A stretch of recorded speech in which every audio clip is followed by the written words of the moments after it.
left the way to immortality, is left the way to freedom from this world of delusion. He set the example by showing us that love alone would supersede him when he left this mortal existence. That's the first great thing. And the second thing is that he has left scientific methods and techniques whereby everyone who will can know the omniscience of God which the boatman enjoys and can give to others. He has left the ways and the means, the definite techniques, and those who do those techniques will know the same omniscient consciousness which one of God's boatmen, as our beloved Master, knows. That's the second thing. But the third thing, and I think this is the greatest, is the Master's promise to us. And it holds true because he is an instrument of God, the voice of silent God. And I will just read the Master's promise to you and to me. Inasmuch, he says, as you have given me your love and I have given you my love. That's the relationship between the Guru and disciple. Inasmuch as you have given me your love and I have given you mine, we are gathered together by the grace of God. This thing does not just happen.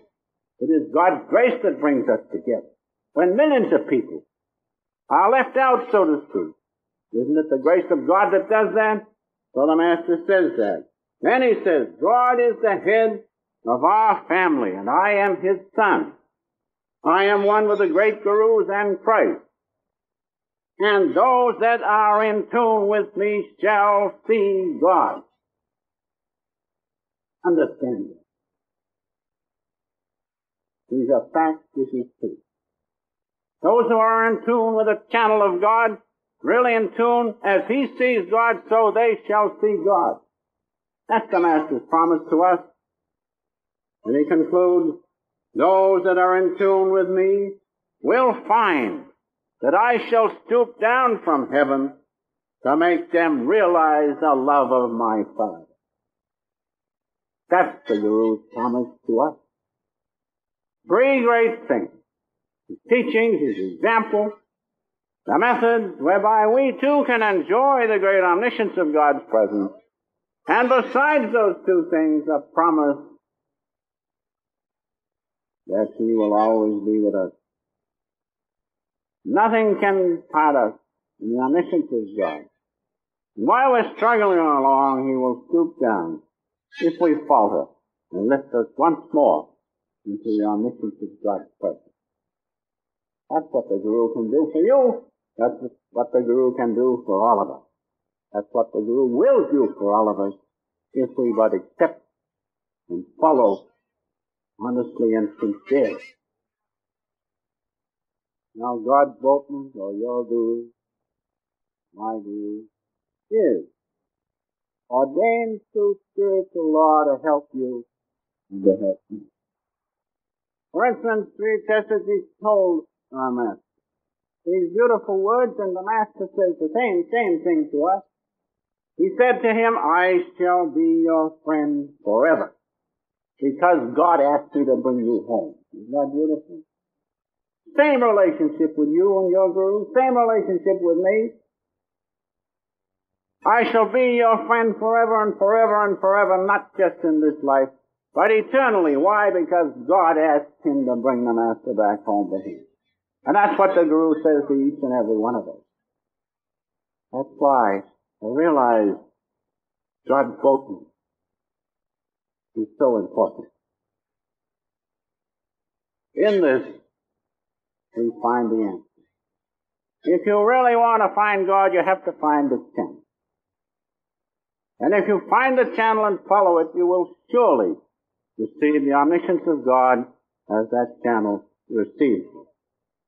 Because the channel has only one reason for being here. And that's to bring you and to bring me back home to God. Now, self-appointed gurus do not amount to anything. Those which you get from reading books, and from the machinations of your subconscious mind. Those are not real gurus. The real guru comes according to spiritual law, as I have pointed out. So do not be sidetracked. Go deep within and feel the presence of God, and in that you will know the channel you should follow. The reality of God's existence right within you. Thou and I, O Father, never apart. Thou and I never apart. I am thine. Thou art mine. That's the relationship of guru and disciple. The guru is nothing but the voice of silent God. And if you make that contact through the technique, you will hear him, feel his presence.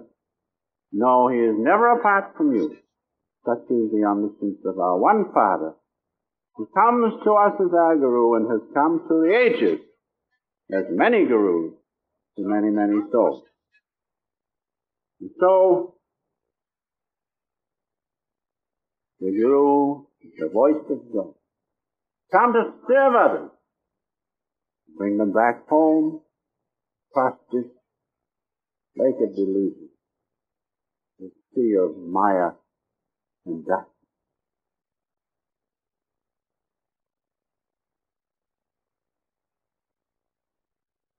Now the relationship between the teacher and disciple is one thing, but the relationship between the guru and disciple is another thing. The relationship between the teacher and the pupil is one thing. The relationship between the guru and the disciple is another thing. Because it is based on one thing. It is based on unconditional understanding. Unconditional understanding. One day your friends are with you, the next day, if you don't look out, they're against you, and so is everybody else who sings. But with the guru, he never changes. Because that relationship is based on a unconditional understanding, based on the unconditional love of God. That's what does it. That's what it is. God's great love is behind and underneath and supporting your relationship with your guru based on divine love. Divine love does not change. So realize that's the underlying basis of your relationship with God through the channel he has sent. Unconditional divine love. There must be that thorough understanding. I remember when I first met the man